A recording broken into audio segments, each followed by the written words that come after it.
Hi all, நம்ம SKS கிச்சனில் இன்றைக்கி என்ன சமையல் பார்க்குறீங்களா? கொத்தமல்லி சட்னி தாங்க. என்னடா சோறு ஊட்டி கையில் இருக்கிறன்னு பார்க்குறீங்களா? செக்கில் அரைச்சது தாங்க.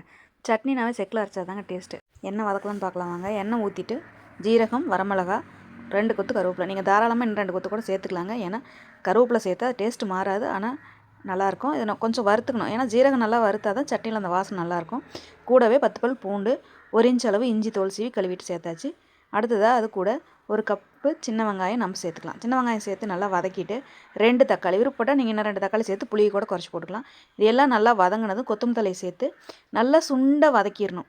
நீங்கள் இப்படியே பச்சையாக போட்டு ஆட்டுறதும் ஆட்டலாம், ஆனால் சுண்டை வதக்கிட்டு சேர்த்திங்கன்னா அந்த டேஸ்ட் வந்து கொஞ்சம் நல்லாயிருக்கும். இப்போ எல்லாம் வதக்கியாச்சுங்க. அடுத்ததாக பாருங்கள், உரல் கழுவியாச்சு. உரல் கழுவிட்டு நம்ம வதக்கி வச்சதை ஃபஸ்ட்டு சேர்த்துட்டு அது கூடவே புளி, உப்பு, சட்னிக்கு தேவையான அளவு சேர்த்து ஒரு 5 நிமிஷத்துக்கு அரைச்சிக்கலாங்க. கொஞ்சம் இந்த கொத்தமல்லி தழை மஞ்சதுமா நம்ம தேங்காய் சேர்த்து ஆட்டிக்கலாம்.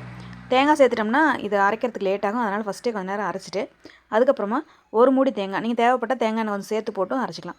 தேங்காய் சேர்த்து நல்லா பாருங்கள், இந்த மாதிரி நல்லா மையாக அரைச்சி எடுத்துக்கணுங்க. இதில் லாஸ்ட்டாக நீங்கள் சின்ன வெங்காயம் 2 மட்டும் பச்சையாக சேர்த்து அரைச்சிங்கன்னா இந்த வயசானவங்களுக்கு நெஞ்சு கறிக்கிறதெல்லாம் இருக்காது. இப்போ பாருங்கள், நம்ம சட்னி வலிச்சு எடுத்தாச்சு. சூடான சாதம் சேர்த்து பிசைஞ்சு சாப்பிட்டா அவ்வளோ ஒரு டேஸ்ட்டாக இருக்குங்க. நம்மளோட கொத்தமல்லி சட்னி தயாராகிடுச்சு. நீங்களும் ட்ரை பண்ணி பார்த்துட்டு எப்படி வந்ததுன்னு மறக்காமல் கமெண்ட் பண்ணுங்கள். சேனலை சப்ஸ்கிரைப் பண்ணிக்குவாங்க, லைக் பண்ணுங்கள், ஷேர் பண்ணுங்கள். அடுத்த வீடியோவில் பார்க்கலாம். பாய்.